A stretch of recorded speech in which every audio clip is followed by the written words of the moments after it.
You're live. You're good. All right, as you guys know, this is a national program, a national podcast. We have appeal coast to coast and border to border. In fact, when our consultant broke it down a few weeks ago, he said Florida was our third biggest state. Massachusetts number one. I think it was Rhode Island or Connecticut was two, and Florida was three. But it got a huge audience down there in Fort Myers area, and then Boca. We got a whole bunch of people in the Boca area who listen. So we try to be as national as possible. Is this the new consultant or the old consultant? No, it would be the old one, and he was good at that. He was good at breaking down the numbers, but the new one will be on that soon, and we'll see. We'll get an update. The downloads are great, as you know. We're getting 500,000. This is Cullinane's job now, and he's doing it well. Something different. He's actually doing it well. He's breaking down the numbers. I heard you threw a hissy fit to Turtle Boy that I didn't get back to you over the weekend because you were asking me. That's an absolute lie. That's a 100% lie. You're asking me for download numbers when I told you I was going away for a 3-day bender. And I said exactly that. I could show him whatever. I'm not going to do this. I texted Turtle Boy and I said, "Are you in Monday?" I have not heard from Cullinane. He's on a 3-day bender. That's exactly what I said. And he said, yep. And I said, good. I just wanted to know that he was in. I told him some of the obvious topics we were going to talk about. It was fine. Usually I hear from you. I didn't hear from you, but when I did, you did exactly what I asked you to do. And I appreciate that. But I want to get back to my point.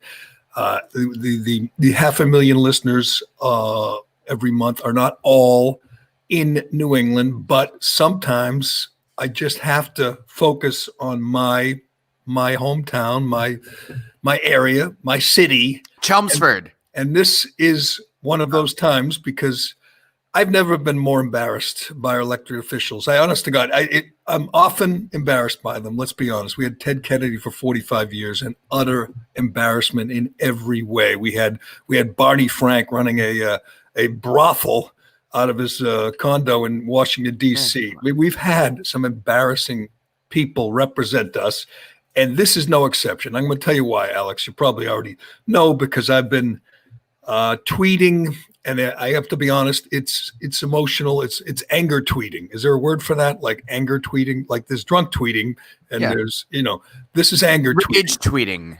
This rage tweeting. Exactly, Alex. Rage tweeting. I've been rage tweeting. And I've been trying to just dismiss, Ed Markey and Liz Warren and Ayanna Pressley. They're lunatics. They're on the fringe. Nobody outside of, the 617 supports them.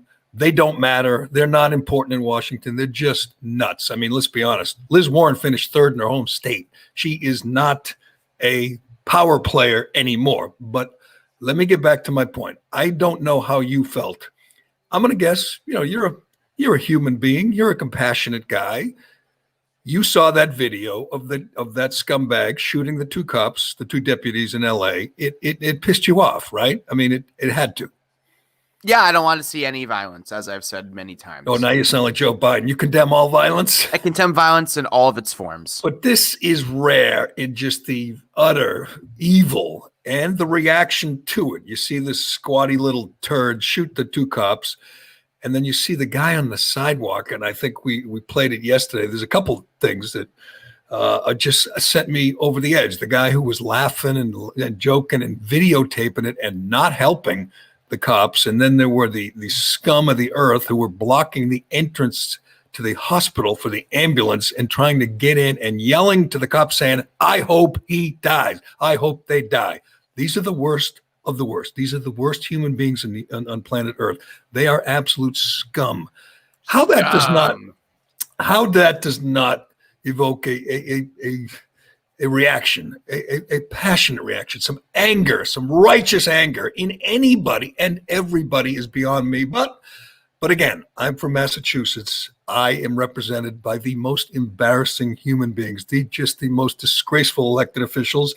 I couldn't believe it when I first saw Ed Markey's tweet. Ed Markey's our junior senator. He just won the primary, beat a Kennedy, which I guess is a good thing, but he's just despicable as a human being. I did the math wrong. I said it was 24 hours. It was 36 hours after we all saw, or after this happened, I guess it's probably less than 24 hours after we saw the video of the two deputies get shot in the head.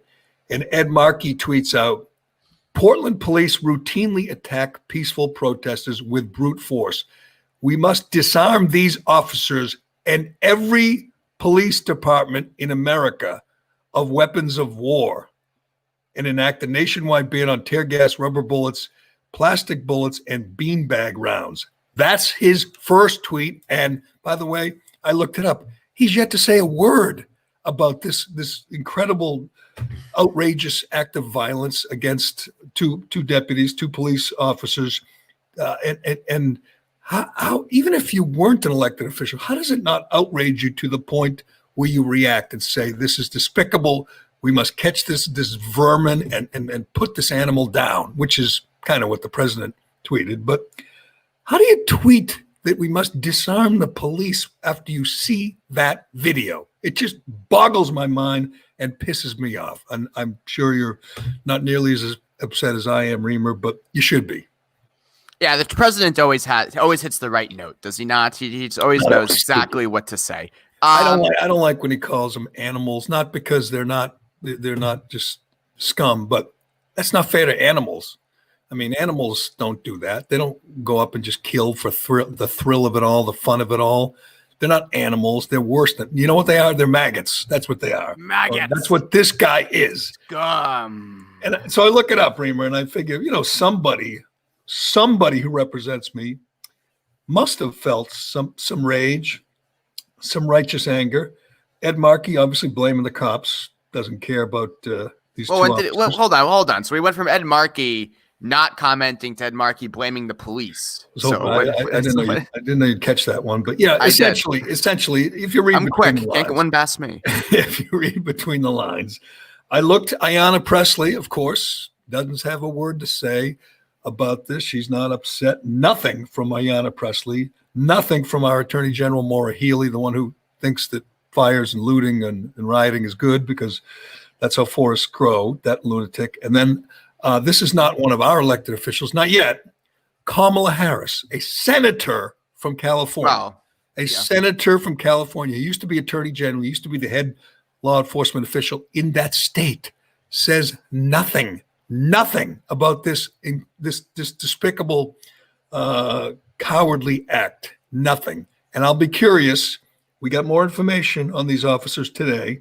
I know we talked about it yesterday, but we're going to talk about it again because it is just, it's driving me nuts. It's driving me nuts. This is, I don't like to use the expression, they have blood on their hands, but this is the effect that, this is the result of the war on cops, which is largely driven by Black Lives Matter.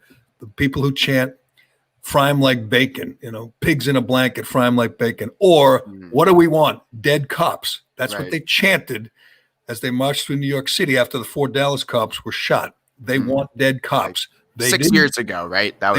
They didn't get them. They didn't get the dead cops, but thank God. I mean, how these two survived is beyond me. But there is definitely some responsibility for the people who've been stoking the flames, the flames of hatred toward the cops. How do you not place some of the blame for this at their feet? This guy, this little Oompa Loompa, I know you've seen the video. This guy's 4 feet tall and like 4 feet wide. This guy has been listening to people talk about how cops wake up in the morning and go hunt down unarmed black men. That's essentially what LeBron James said, and we'll get to LeBron. Speaking of cowards, we'll get to LeBron. If you have people telling this guy, and I don't know how smart he is, I don't even know how old he is. They haven't caught him yet, which amazes me. I thought they'd catch him within an hour. He's distinctive looking. He's probably from that area. So are the police then in on it as well? They're not catching him. Are they happy this happened too? That's a question we have to ask. Who? Why is he not caught? Is it part of this conspiracy where they're? It's a good question. I mean, I think he will be. I said this yesterday. I woke up and the first thing I did was check, on Twitter and put on the news. I did it again today. I said they're going to get him. I'm curious. First of all, they say he's a man. I don't even know that you can tell in that video. he runs like a kind of like a fat girl. I mean, it's a strange gait as he's runs kind of like I did when I raced Windy. So let's not. I don't know. I've seen you in flag football. You can move better. You come to a lot of my games. Thank you. This guy's fat and this guy's disgusting. And I thought, and he's not a criminal genius. It's not like he put a lot of thought into this. I think they're going to catch him. And if he's a big Black Lives Matter supporter, then they have some explaining to do, in my opinion.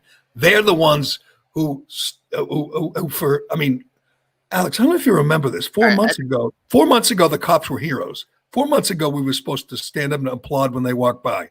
And now they're evil and they must be disarmed and they must be defunded. That's the fault of Black Lives Matter and Ayanna Pressley and AOC. The whole tone changed and they blame the police for everything.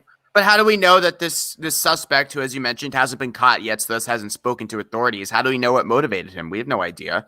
We don't. I'm speculating. You're right. We don't. But I'd be curious. Did you see the video of the guy laughing? Like, we know for sure that Kyle Rittenhouse went to a Trump rally in January. We know for sure that Kyle Rittenhouse, big Trump fan. So we know his motives there. We don't know. We know his motives. It couldn't be clearer. His motive is self-defense. It couldn't be clearer. If you've seen the video, the photographs, it's open and shut. Kyle Rittenhouse is going to walk. We have open warfare on our streets basically now, and I think it's only going to get worse. Up until the election and past the election, because we're not going to have a decisive winner on election night, regardless. I would agree, but you don't expect. I shouldn't say. It's hard to believe that someone is this evil that just says, "I'm going to find two young cops. Both of them been on the job for 14 months." And shoot him in the head. Well, it's one thing to yell, and it makes me sick. But when they yell, "Oh, piggy," and you're a pig, whatever, all cops are bastards, and to just despise cops, but to literally try to execute them as they sit in their car takes a different level of evil.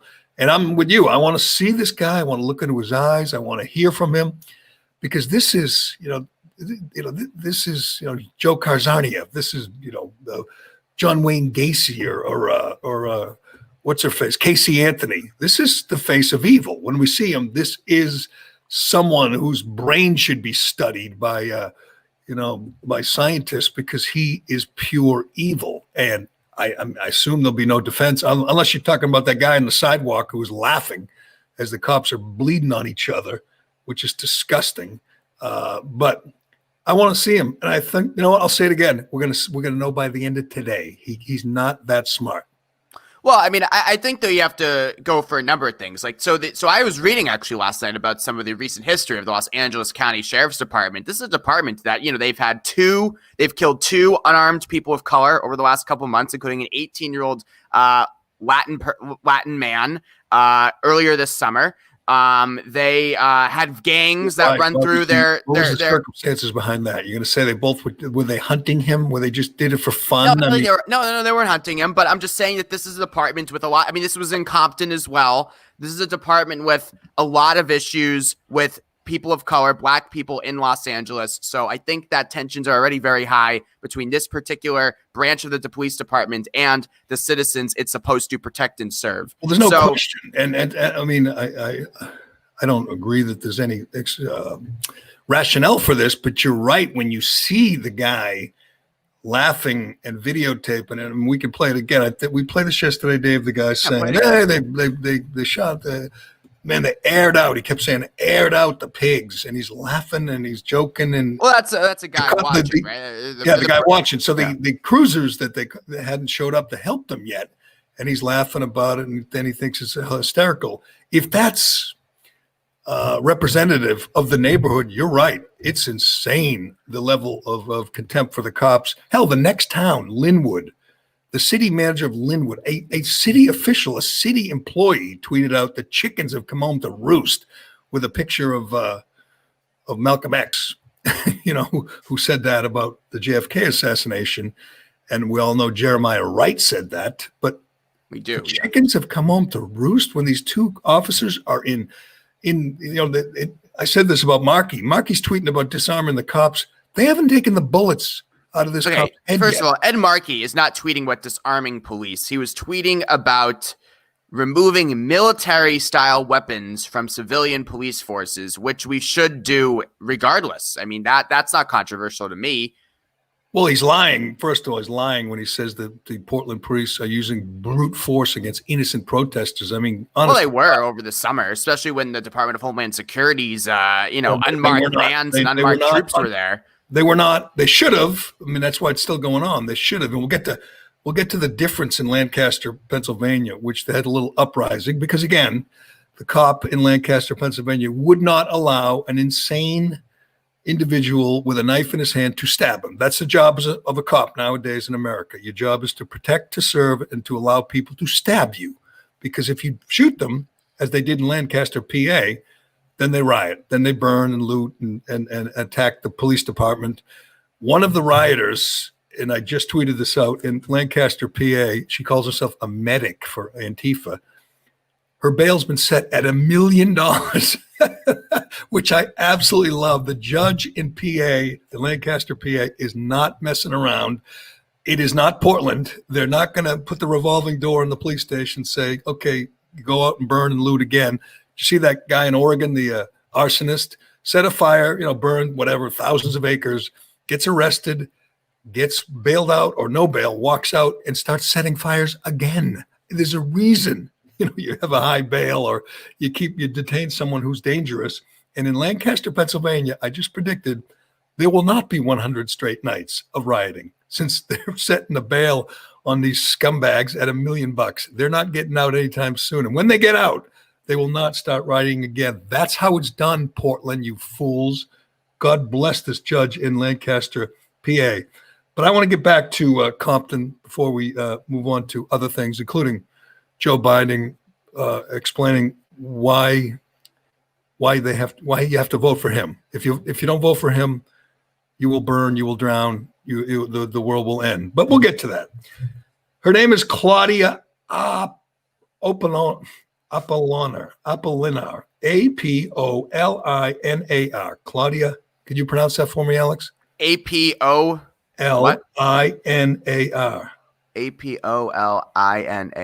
APOLINAR. Apolinar. Claudia Apolinar. There you go. You always go for me for your pronunciation. Claudia Apolinar. Yes. I'm just going to say to LeBron James and to every celebrity out there who's, all these friggin' fools like, Steve Carell and John Cena and Justin Timberlake. How's John Cena now? I want them all to say her name. I want her to be celebrated. If you have not seen the video, first of all, she's the officer, the deputy, who was shot through the jaw. She's 31 years old. She's a mother of a 6-year-old. She was on the job she's been on the job for 14 months. This is, and we don't have a lot of real heroes. We have phony heroes like LeBron James and other, actors and actresses, and Taylor Swift, who's so John Cena and Taylor Swift have been added to this cabal. Yes, pro Antifa forces. John Cena gave $1 million to Black Lives Matter. Black Lives Matter is a violent Marxist political organization. He gave them $1 million. And by the way, why don't you ask what they did with it, John Cena, you idiot? They had no accountability. There's no accountability. Corporations and celebrities give them millions, and they don't know where it goes. They don't know how it's being spent. There is no payroll. There is no disclosure. It's a grift. It is a scam. It's a shame. You were such a big wrestling fan before all this, too. No, I used to like him. I'd give him credit. He holds the world record for the most Make-A-Wish wishes granted. Yes. So I give him credit. He seems like a nice guy, and everybody, who knows him from Newbury or West Newbury speaks highly of him, but he's a fool. He's a fool. I know he has too much money, but he just gave, or not just, a few months ago, gave $1 million to a violent Marxist political organization that does no good for anyone. Black Lives Matter improves no black lives. It improves nothing. They're just bent on destruction. But anyway, I want all these celebrities. I want the NFL to put this woman's name on their helmets. I want to hear everybody say her name, because this video, and I believe Dave has it ready to go. This video is just amazing to me. She got shot through the jaw. Her partner got shot in the head. We don't have his name yet. He's a 24-year-old guy, again, been on the job for 14 months. She's trying to tend to him. I believe she saved his life. She stops the bleeding or tries to stem the bleeding from his head. He's got a bullet in the forehead. Somehow he's in stable condition. She looks like she's wearing a red bandana because she got shot in the jaw, and she's just got blood all down the front of her. While she's trying to save his life, and we believe she did, she's looking around all scared because she doesn't know if the gunman ran away or is waiting to shoot them again. It's unbelievable what this woman did. We think she saved his life. If that's not heroic, nothing is. And I think it's time we move on from, other great American heroes like Jacob Blake and his father to Claudia Apollona. How'd you say it again, Alex?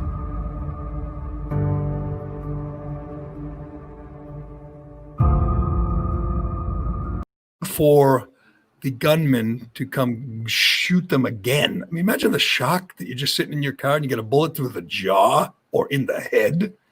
It is amazing. Yeah, an assassination attempt is exactly what it was, and I don't think anybody. How could no one support? I don't. So because Ayanna Pressley, who represents your district, isn't weighing in on a shooting that happened literally across the country, is what she doesn't.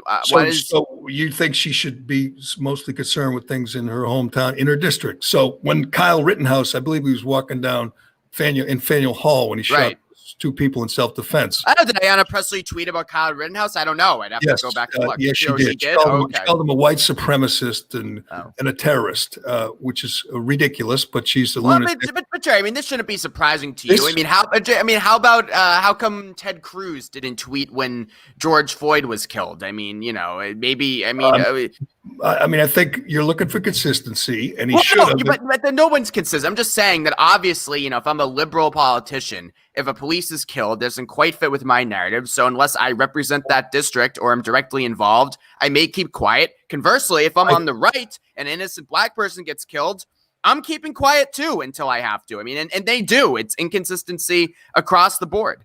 Well, I think if you're Ayanna Pressley, you bear some responsibility for this because because you're one of those people who fan the flames of hatred for cops. She does not fan the flame of hate. Yes, she does not like police, and she wants to defund them.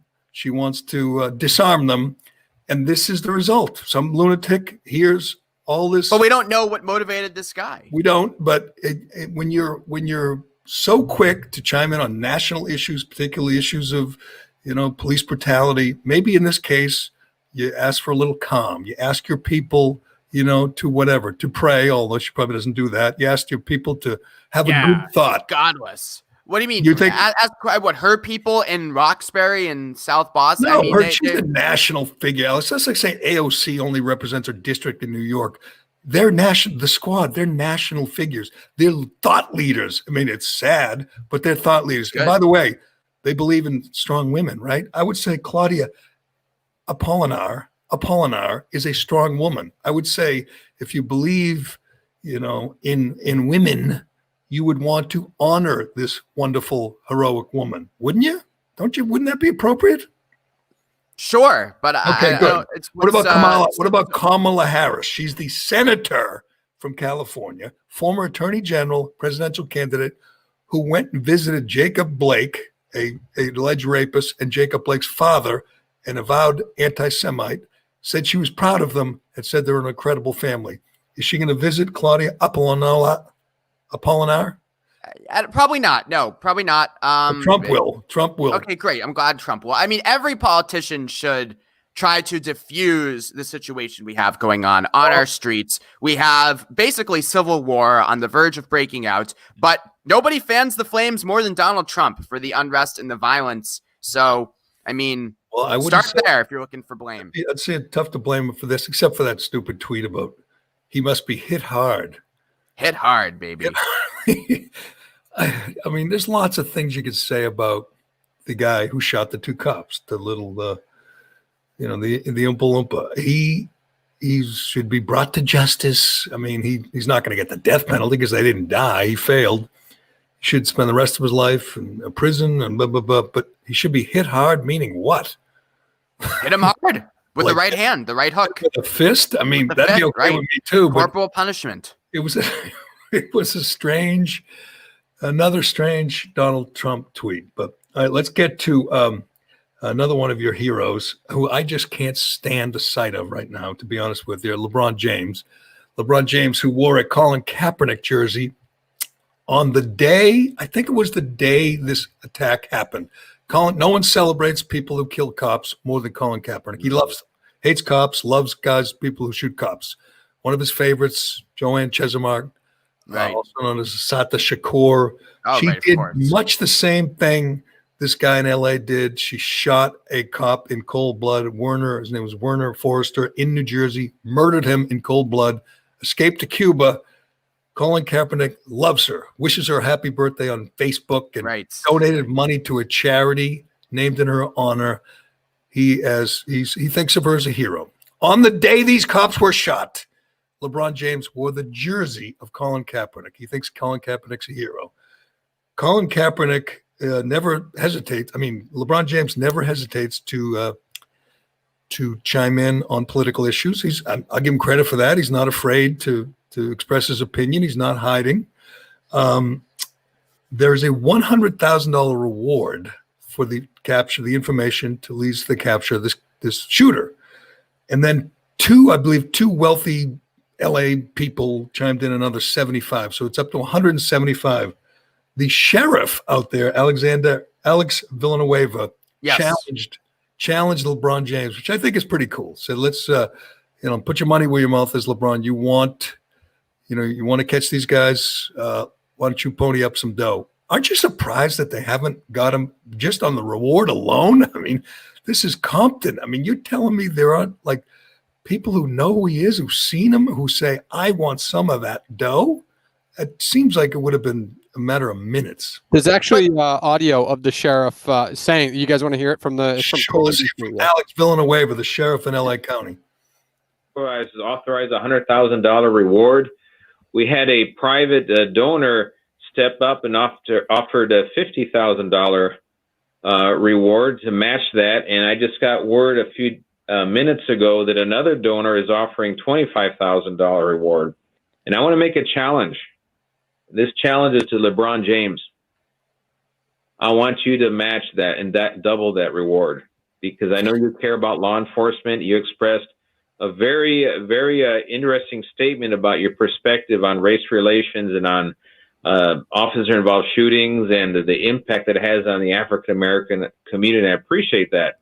But likewise, we need to appreciate that respect for life goes across professions, across races, creeds. And I'd like to see LeBron James step up to the plate and double that. There you go. That is a little strange, I have to admit, but calling him out, why just LeBron? Don't all the Lakers and the Clippers and the Dodgers and the Rams, they all make a lot of money, right? Or most of them. Why? LeBron is the punching bag. So, I mean, I don't even understand why that. I don't even understand what he's saying. I mean, when has LeBron advocated for violence against police? When he wears a Colin Kaepernick jersey. Colin Kaepernick, who knelt during the national anthem. Yes, who celebrated Ashanti okay. Shakur. I don't think anyone even knows who Ashanti Shakur is, or whoever that they is. Should, Alex. They should. But I'm just saying, no. When you say Colin Kaepernick, 99% of people don't think of Ashanti Shakur. No one thinks of that person. They don't want to know. They think of a peaceful protest that happened 4 years ago, and he was blackballed from the NFL, still blackballed for it. So that's what they think of when they think of Colin Kaepernick. That's what LeBron is symbolizing when he wears a Kaepernick shirt. By the way, I love that this. I mean, I hate everything about Colin Kaepernick, and the fact that he's such an ingrate is on that list. I mean, after Sunday, when everyone was kneeling and teams were kneeling during the friggin' game and coaches were kneeling, he chimes in and says it's all just propaganda. Well, he's not totally incorrect. No, he's not. Of course he's not. A lot of it is performative activism, as we've discussed. Question. But don't you think that would have been a good time? Wouldn't, if you were, advising him, or if you were him, wouldn't you say, love to see it? Everybody who knelt and everybody who did whatever, raised their fist, nice job, guys. Wouldn't that be a time for him to just take a victory lap? Instead, he's bitching because his friend Eric Reed hasn't signed with a team yet. You would think that would be a good day for Colin Kaepernick, but on top of being a horrible human being, he's a miserable guy who can't just enjoy his moment. Why? Because he's not about cheap performative action. He wants to see actual change happen. He wants to see genuine efforts made. They painted end racism. Yeah, exactly right. He thinks it's as silly as we do. Did you see the Steelers last night?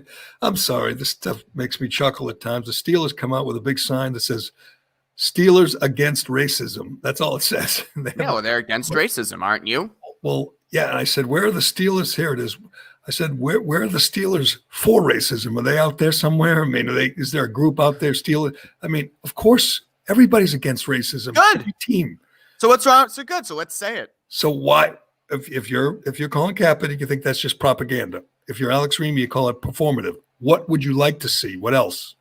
I mean, that's fine, but I mean, I'd like to see Kaepernick get a job. I'd like to see Eric Reed, a great safety, get a job. I would like to see these owners disavow Trump, who they've given $1 million to and have helped put him in the White House. I'd like to see disavow the president. That's stupid. I would like to see them put their money where their mouths is. So great, we support Black Lives Matter, but now how are we helping our communities? What policies are we supporting? What are we advocating for specifically? That's what I want to see. They've given millions and millions, which will be probably used on bail for some of the violent protesters. But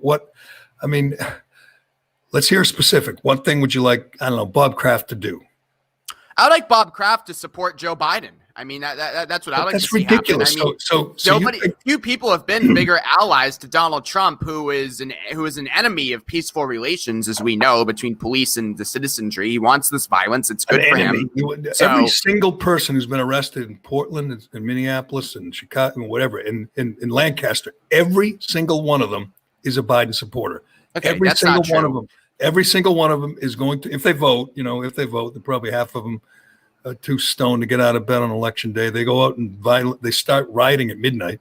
Every single one of them is going to vote for Joe Biden. Every single one. So how ridiculous is that? I hope so. Then he would maybe win the election. I'm not so sure. What? And then what will happen? Oh, well, we know there'll be no more flooding or no more wildfires. I found this amazing, and I realize Joe Biden is just a figurehead. He's just this harmless Trojan horse, and all the real powers with Bernie and AOC and others, and Jill Biden and Kamala Harris. But even by Joe Biden's standards of just saying idiotic things daily, yesterday talking about wildfires in Oregon and California, saying if you reelect Donald Trump, which he calls a climate arsonist, the suburbs are gonna flood and the country's gonna burn. Now, I realize he doesn't take questions, and if he does, he got two questions yesterday. One of them was, "What do you think you're getting a lot of Latino Hispanic support?" And the other one was, I don't know, something like, "Where are you going to be tomorrow?" And he didn't know. He said, "I don't know. Where am I going to be tomorrow?" That was it. They'd two questions. Can you tell me, Alex Reimer, you're not a total moron, what could Trump have done in the last 3 years? What could Donald Trump have done that would prevent wildfires and floods? See, I love this. Yeah, I mean, he's the most powerful man in the world. There's nothing he can ever do for anything ever, whether it's climate change or police relations or the coronavirus. I mean, there's nothing that this poor guy can do. See, Obama, president. Too bad he has no power. Obama and Biden were in office for 8 years. Biden's been in office for 47 years. I'm not saying they could have done something that would have stopped wildfires and floods either. Obviously, that's silly. No, I mean, Obama, when he got elected, promised that the oceans would recede. He would stop the oceans from rising.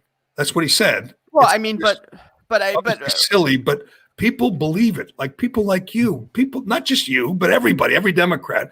I just went through the timelines of all the Democrats in Massachusetts on Twitter, and all they're tweeting about is climate change. Like there's something specific. Yeah, because our whole West Coast is on fire. I'm not sure if you've noticed. Right. It has nothing to do with climate change, but whatever. Tell me what Trump could have done the last 3 years. I'm just curious, seriously, to stop the fires and the floods. The other thing he could have stayed in the Paris Climate Agreement, number one, or number two, how about acknowledge that climate change is real instead of yesterday stupidly saying that it's going to cool down. Well, okay, we have our hottest years on record each year. I mean, how can he, as the official from California said, I wish the science agreed with you. I mean, so that's what we want to see in order to even, Jerry, because nobody is saying that Donald Trump's policies could have reversed climate change in 3 years. This has been happening for decades. But how about you have a president who actually acknowledges that it's a problem, and then you can go from there. The first step to fixing the problem is acknowledging it is one. Jerry, nobody is saying, Joe Biden is not saying, nobody is saying that Donald Trump could have stopped this, but you at least have to acknowledge it's a problem so we can work as a world to fix it. And the United States has pulled out of this conversation, and it's disgraceful. And we're going to go from COVID to the climate disaster. We are just into one disaster after another, and we need to acknowledge it's real. I don't know how long that answer was. You had a minute or two. Well, it's like you. I was mirroring you. You didn't just droning on and on. If you stay in the Paris Agreement, wonderful. We spend $100 million. We stop, third world nations from building. You agree to lower your greenhouse gas emissions. Again, how does that stop wildfires? Because we know that greenhouse gas emissions warm the planet, and if you're part of and they had these agreements to curb greenhouse gas emissions, which United States, one of the largest economies in the world, or it was until COVID. What have our emissions done since we pulled out of the Paris Agreement? I don't have the numbers for me, but I bet you that I don't have down. I don't know. I don't know if that's true. Where are you finding that? That is true, and not that it matters. They've gone down. Not that it matters. How do you know? Where are you finding that? China and India don't care. So the real climate, culprits don't care. Yeah, I don't know where you're getting those numbers from. I'm just saying that it's obviously the United States can't do it alone. We're all in this together, but we need to be in it with everybody else, and we're not right now. And that's what Biden is saying, and that's what everyone else is saying. No. I'm serious. Biden said yesterday, if you reelect Donald Trump, the suburbs will burn and there will be floods. Now, and Donald Trump says that black people override the suburbs if Biden gets elected. You cannot tell me that Joe Biden is trying to stir more fear. Voter, I want to know, Mr. Biden, Mr. Vice President, I want to know, what will Trump do that will cause the suburbs to burn and floods and flood? He has no answer. Nobody's going to ask him. It's just silly. Because he'll do nothing. He'll do nothing. Grown-ups should do better. He'll do nothing, just like what he's done the last 3.5 years. I mean, he'll do nothing to stop climate change. Again, what can he do to stop climate change? It's a simple question. They've reversed pretty much every single reversible Obama climate initiative, whether it's curbing greenhouse gas emissions, whether it's even saying stuff that you can't, put, litter into rivers if you're a factory. Have debris into waterways. I mean, anything that we ever have passed to try to curtail climate change, the Trump administration has reversed to great applause from your side of things. Can you give me one thing Biden did in 8 years to stop climate change? Again, we start with that they entered the Paris climate agreement. That does nothing, Alex. That does nothing. Just costs money. So if you have every country in the world agrees to lower its greenhouse gas emissions, which we have done. How does that do nothing? Which we have done. All it does is cost money. That's just a show. I mean, it's silly. It's not, though. Jerry, if we know that greenhouse gas is a cause of climate change, we look to lower our emissions. Ours are gone down every year. I don't see how that's possible, considering that all of our regulations have been ripped away the last 3 years. Everybody knows. They live in denial. Everybody knows it's forest management in California. That's ridiculous. Forests. Yeah, because you know a lot about forest. Right. You've always talked about forest management. That's one thing. You've always been up on forest management. That's one thing I have to say. I understand that most people who support Biden are dummies, and they're going to say, oh, you know what? We have to stop the fires. I'm going to vote for Joe Biden. Then all the fires will stop and all the floods and all the scary weather. Then there'll be no more hurricanes if we vote for Biden. It's just silly. That's all I'm asking. Let's. You know what? I want to get to the best proposal for debate yet, but first, since Alex is here, and Alex is a sports guy like me. Yes, we are. And I haven't talked to you since Sunday, opening day in the NFL, which was fun. I had a good time spending like 10 hours watching football. It's the first time I've sat and watched any sport for any length of time. I haven't watched an inning like everyone else of baseball, and I've watched basketball here and there, but I was totally committed on Sunday to to football. And But they kneeled, and you still watched after that. I'm not a boycotter. I'm not. There are a lot of them now, Alex. I'm telling you, I was surprised the number of people I've talked to and obviously seen online or on Twitter who are saying, I'm out. It is obnoxious. The networks didn't focus on it, as you noticed. Have you written about this yet? What? I have not. The kneeling on opening day, and the whole team. No, I'm sick of writing about kneeling. It's been like 4 years, a little past. Yeah, but you would say, as I tweeted, Kaepernick should be taking a bow. He won. The entire Washington football team knelt. Frank Reich knelt. There you go. Head coach knelt. The whatever game that was, the Falcons Seahawks, where they knelt like on the kickoff. They took a knee on the kickoff. It was bizarre, and I assume it'll be different week 2. It was a big deal week 1, but. It is turning. I'm not saying it's huge. What was the number from opening day a year ago? Down like 16% or something like that.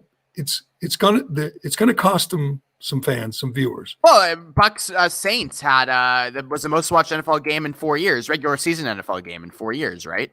Well, don't you think it should have been? It was Breeze against Brady in a new uniform. Well, it was though. So it was. So you say that the NFL is, they had one of their best regular season rating day ever Sunday in 4 years. So no, for one game, but overall, all the games. Well, that was the primetime game, right? A 4 o'clock game. What do you think? But do you think a month from now we'll be sitting here saying the ratings are up or down? Because I don't know. Well, I have no idea. I'm going to say they're down, but not significantly. It's going to cost them some viewers because I think it's real. I think there are people who genuinely say, and I feel that way about, baseball. I'm not watching and I'm not missing it. Because of the did kneeling. You see, by the way, and I'll get to Brady and Bruce Arians, that honeymoon didn't last long, but did you see the ratings? I tweeted about this too. We used to have this debate, and you're not old enough probably to remember, but it was, 20 years ago. It was a daily thing. Is it a baseball town or football town? And I was always, football town. Let's be honest. Since Bledsoe and Parcells came along, New England or Boston was a football town, like every other town in America. And you had these stalwarts like Dan Shaughnessy and Bob Ryan say, "Oh no, baseball. It's always going to be a baseball Red Sox town." It was a Mike Barnacle take on a regular basis. Still is. I don't think it's an argument anymore, pal. The numbers for Sunday were, and I know it was opening day in the NFL, Cam Newton's debut, but the New England Patriots had 65 times more viewers than the Boston Red Sox.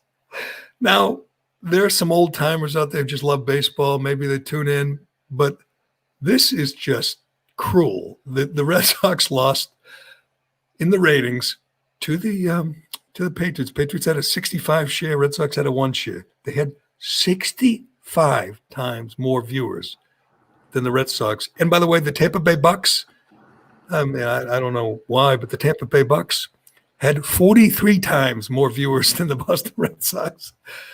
If it was a baseball town once upon a time, I don't think it is anymore. I'm going to say the Red Sox as a product are as dead as it gets. Well, I think on Thursday night, actually, I heard this on the radio. The Red Sox drew like a 1.5 rating. Chiefs, Texans did much better, obviously. And the NHL and NBA playoff games, the two that were on, combined for about a 1.5. So neutral site NBA and NHL playoff games draw the same as a Red Sox game now. It is amazing. I'd still rather a conversation about in a fair fight situation, right? With fans in the stadium, a good team on the field for the Red Sox. I'm not saying I love the Red Sox ratings being down as much as they are, but I'd rather hear a conversation be based around all things are equal and they're just getting pummeled. Yeah, but you're not going to get that. I remember this debate there was a preseason Patriots game, whatever it was, 10 years ago. Preseason Patriots game against Pedro Martinez pitching against the Yankees, and the Patriots won. That was the power of Belichick and Brady and, World and Super Bowl championships. The debate's been dead for a long time. I'm just pointing it out because I can't believe how just overwhelming it is. 65 times more people watching the Patriots than the Red Sox. I would say the Patriots are still, with Cam Newton being a pretty good show, pretty good box office, and the Red Sox being just dead as freaking fried chicken. It is over. At least for now, it is over. Hell, the Red Sox season might as well be over. It's hard to believe they're still playing games with such little interest. But I wonder. I predicted a long time ago when Newton was signed that Newton would win more games than Brady, and my argument was that he's got an easier division, an easier schedule, and he's got a better coach. I don't know. It'll be close, and I also predicted Brady. I thought Brady would start great, have a good September, October, November, and the wear and tear would get to him. That's what happens with older quarterbacks. I didn't expect him to lay an egg on opening day like he did Sunday against New Orleans. It was surprising. Wouldn't you agree? Watch him throw that pick six, which is 3 games in a row that he's thrown a pick six. Wasn't that kind of surprising? Weren't you sitting there, Alex, going, "Holy crap, that does not look like our Tom"? Our Tommy, are you having fun yet, Tom? That's what I would ask. I think Brady, it's amazing, underestimated how much the operation helped him here in New England. I mean, you look at that Tampa Bay game on Sunday, you had sacks, you had turnovers, you had mistakes, the same kind of game that they played with Jameis Winston. So, I think that Tom Brady, it's amazing, but, we spent so much time caterwauling about his lack of weapons while forgetting that Bill Belichick was his best weapon. And I think that Brady is in for a bit of a rude awakening, seeing how the other half lives in the NFL. And I would say that's a good this is a rude awakening because, first of all, the first pick I would blame on Mike Evans, not because I'm a Brady toady, but because Brady knows generally what guys are supposed to do. It's his greatest strength. And he thinks Evans is going to tear it upfield, and so did Tony Romo, by the way. I mean, not Aikman. Tony Romo, Troy Aikman, and he's probably right. But the second pick, the pick six, was clearly a bad move, bad throw, bad decision by Brady. But here's the surprising thing: is Bill Belichick and Brady. We thought they were never friends, right? Never good friends, never tight, but they had a great working relationship. And we talked a lot about the lack of appreciation for Brady from, Belichick's part. And, his wife talked about it on Tom versus Time. And it was a big issue on talk radio. Treated like Johnny fucking Foxborough, right? Yes. Right.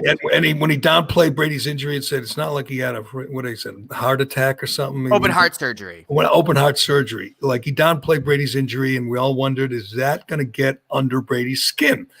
I'll tell you what he never did was if Brady threw a pick six or Brady had a bad game, he never came out and said, "Man, I can't believe how much Tom struggled out there," which is essentially what his new coach did. I don't know. Do we have some sound from Bruce Arians? Because I was shocked at this, and I can tell you right now, Tom is not going to be happy with this.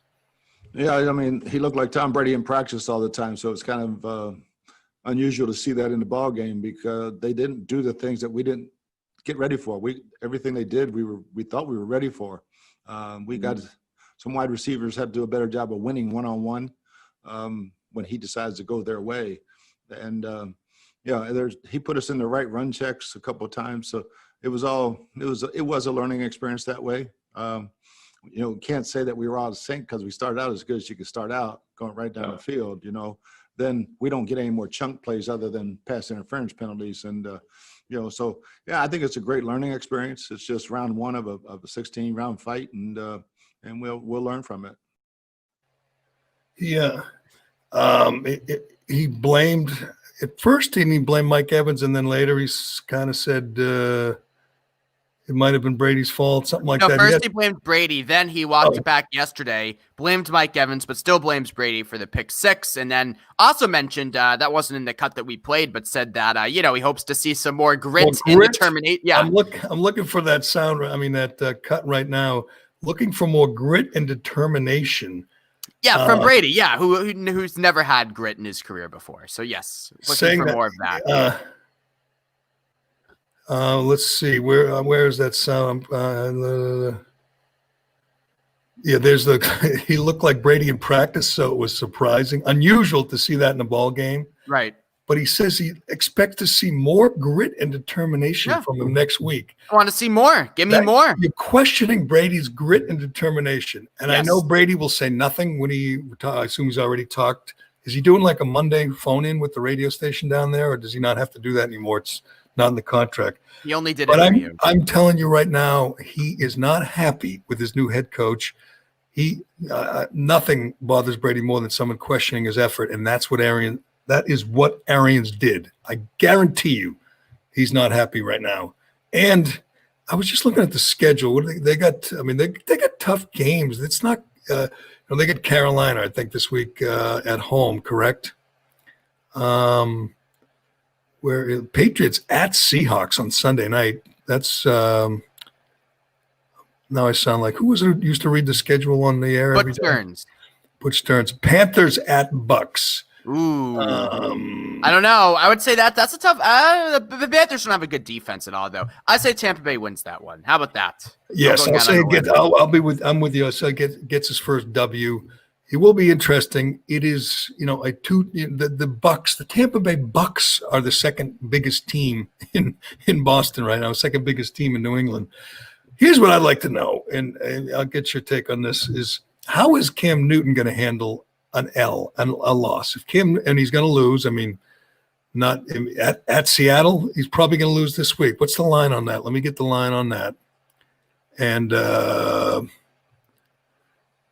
we expect him to lose, right? At Seattle, he's going. I mean, Russell Wilson, he practically won the MVP in Week 1. He went 31 for 35. He's an amazing player. You're flying out there. You're on the road. That is fans, though. We're not really on the road. I mean, yes, you're flying out there, but I mean, you have no fans to contend with. That's a good point. I always forget. Like Brady has had it easy. He went into New Orleans with no fans, right, and still lost. But is Cam Newton? If Cam Newton loses and gets blamed for whatever, say it's like the Super Bowl and he forgets to jump on a fumble or something. Mm-hmm. How's he going to handle it? How's he going to handle the scrutiny? How's he going to handle the questions from Dan Shaughnessy or from talk radio?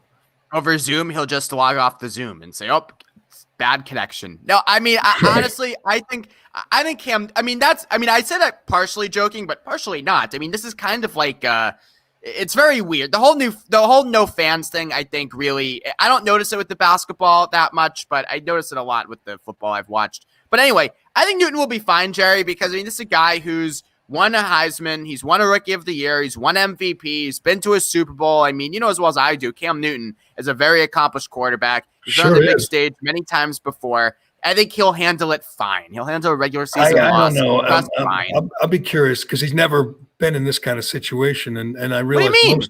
I realize most because he's been in Carolina. I mean, he's been in Auburn and then in Carolina. Yeah, but he's been an A-lister ever since he entered the NFL as the number one overall pick. He's been scrutinized more than most. I would say you're right about one thing. There's not that much scrutiny. Let's be honest. The media is generally very supportive of the New England Patriots these days. The most of the media, they're not going to be grilling them like it's the 86 Red Sox and with John McNamara and Jim Rice. They're not going to be your favorite confrontational. So it'd probably be okay, but he's not going to like it if he gets blamed for stuff and the questions are persistent. I could see him getting a little ornery, but maybe that's not necessarily a bad thing. He didn't look like he held his composure too well at the end of the game, just from a couple. That's right. They tried to steal his chain, or whatever. Yeah. Well, I mean, that doesn't look like a winning quarterback. I mean, a leader when you're looking to fight guys because they tried to steal your chain. He should have run off the field and just said, I'll take that up another time. That was not. You're right. That was not a good look. That was not a good look. Oh, I mean, has anyone ever tried to steal your chain? No, they haven't. I mean, I could see me being an idiot out there trying to fight guys, but that's not what you expect from your quarterback. Quarterbacks are different. You remember Brady used to, shake the other quarterback's hand and just sprint off the field. He didn't want to be remember that, yes. Out there,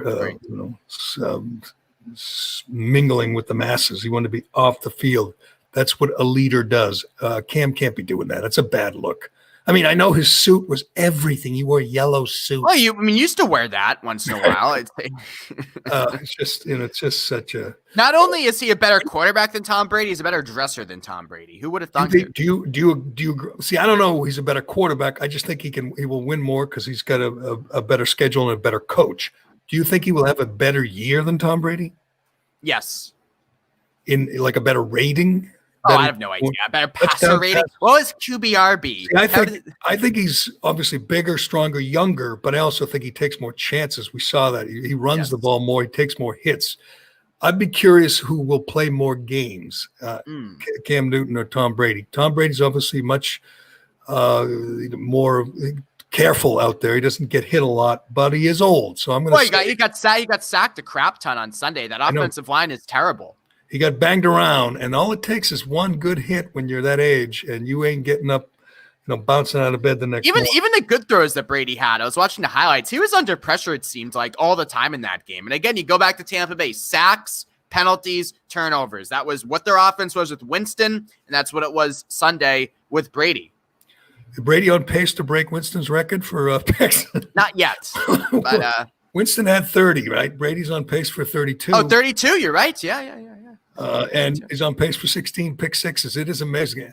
The first quarterback in how many years? I don't know what it is, like 5 years. Matt Schaub is the other one. Matt Schaub, and then Blaine straight. Gabbert, who beat out Colin Kaepernick. First QB since those two to throw pick sixes in 3 straight games, which is hard to believe. But I'm telling you, it's going to be entertaining to have 2 teams, 2 games to watch. He is. It's odd seeing him in another uniform, but and seeing Gronk, who did nothing, by the way, nothing in the game, which is kind of surprising. You would think if he weren't on the same page with Mike Evans and Godwin, the other wideouts, that he would have gone back to his security blanket, gone back to Gronk, but he didn't. It was a little odd, but we'll see what happens this week. I want to get your take on this, Reem, before we go. I want to take the best. We're expecting 2 or 3 presidential debates. I've yet to hear a definitive answer. There's one next week, right? Is it next week? Can you check the dates on that, Colin? Check that, Dave. I'm hoping for 3. I can't wait. I mean, I just think the ratings are gonna be. I'm going to predict right now the ratings for the debates will beat the Boston Red Sox in head-to-head. Boston? in 2 weeks. Tuesday, September 29th. 29th. That's 2 weeks away. It is just going to be so anticipated. The whole country's going to be watching. Everyone's rooting for one guy or the other. You're rooting for your guy not to just, wet his pants on stage or just, wander off into traffic. Right. You're rooting that your guy shows up and the underwear is on the inside of the pants. Well, it's very important. Correct. These are important factors. Very important. I'm worried about my guy just going off the rails and just, taunting Biden and saying, where's Hunter? Or, he's just going to, you hope if you're rooting for Trump that he just keeps it together, doesn't get too crazy. If you're rooting for Biden, you hope that he doesn't forget where he is. Just keep it together. Period. Biden has the advantage of the lowest expectations of anyone entering any debate ever. Well, hold on. Trump, though, is saying that Biden's doing steroids, performance-enhancing drugs. That's good. By the way, so what? I mean, he wants him drug tested. What if he tests positive for Prevagen? Is that the one that helps you if you lose your mind? Prevagen. What if he tests positive for Lipitor? I don't know. What do you think he's on? I think he wants to the cream in the clear. Drug tests, not just for the candidates, for the family members, and you'll see Hunter just head for the exit. You'll never see him again. But so the first debate is Chris Wallace. Every debate has someone rooting for Biden, including the first one. Chris Wallace hates Trump. He'll be rooting for Biden. He'll be interrupting, which I hate. Good. I don't want interruptions. I want debates. I want arguments, real debates. I know. So somebody, I believe it was Tim Kennedy, he's a former Navy SEAL, a podcast, just said, how about this? 4 hours, one-on-one with Joe Rogan as the moderator, nobody else in the room. Universally, unless you're really invested in Joe Biden, you must like that idea. Now, 4 hours might be pushing a little long. I think a little long. Yeah, I would say 2. I would do 2. I'm with you, Reimer, because I say that about every podcast that Rogan does. Too long. But 2 hours, the two of them, Rogan and a TV audience, they said Rogan's demands were he doesn't want anyone else in the room, like nobody. I don't know why you wouldn't want, whatever, family members or whatever, small crowd, who cares? But that would be. You be the control mechanism to the candidates, like a Biden-Trump debate with Joe Rogan hosting. Your questions. I would want that. First of all, I'd want no one else in the room. Just the three people? of us. Cameras, so we can record the Yeah, just the three of us. And you would have to stream it live so no one can edit it. Nope. And I would want them in there for hours.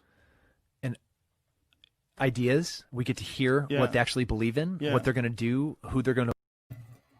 That would be. They're wild. talking like they're creating the debate, and that technology doesn't actually exist. Like there should be cameras filming this thing as it's ongoing. That's remarkable. No editing. Of course, they're going to be live. All debates are live. It is. I mean, how I know you want Trump to lose as much as anyone I know, and lots of my friends. I don't end friendships. I'm not like you people. You people on the other side who end friendships. Correct. People like the friends of that hair salon owner in San Francisco who have threatened to kill their former hairdresser because she exposed the world to Nancy Pelosi's hypocrisy. She says she's lost like so many friends. Well, she's making it back up. By the way, did you see her tweet yesterday? She basically did like a Twitter contest, like retweet and follow my post if you like what I did to Nancy. I retweeted it because she said that evil. What did she call her? Something evil. She called Nancy Pelosi evil, and she is. Yeah. But anyway, Here's when I went to quit. I mean, coil your head. I was for this this person a couple weeks ago, but still carrying on. I mean, she's out of business. They ruined her business. Anyway. We'll still be friends. But thank you. How worried are you, whether it's Joe Rogan or Chris Wallace or whoever the other debates, how worried are you that your guy won't even be able to make it through an hour? I would say I'm pretty concerned because if you go back to his performance in the Democratic debates, where again the only person who hit him was Kamala Harris, and he had no idea how to respond, and he stumbled and he mumbled and he couldn't get a sentence out. So no, I am concerned about Biden's ability. I mean, Trump is inarticulate as well, but Trump at least has the stamina to last through, and he's quicker on his feet. I have a lot of concern that Joe Biden will sound very old and very slow. He's got commercials, TV commercials. Obviously, they're rolling them out. He sounds really old and tired in his TV commercials, which are recorded, obviously. He's sounded good though the last several months. I mean, he's given some good speeches. He's been crisper. You think that speech on global warming yesterday was good? It's fine. It's better than anything Trump says. I guess he made it through without. How about yesterday when he said, "Where am I going to be? Where am I going?" Every single day there's some gaffe.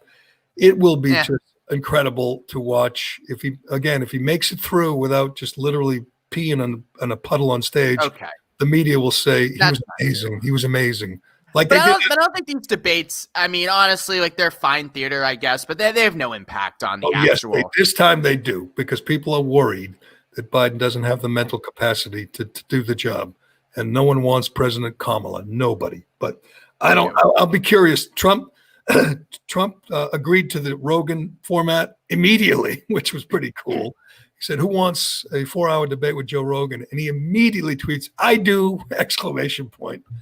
And we've yet to hear from Biden because his handlers haven't decided what they want to say about this or how they want to answer this. But that will be so great if Biden says, "I'm in," and they agree to.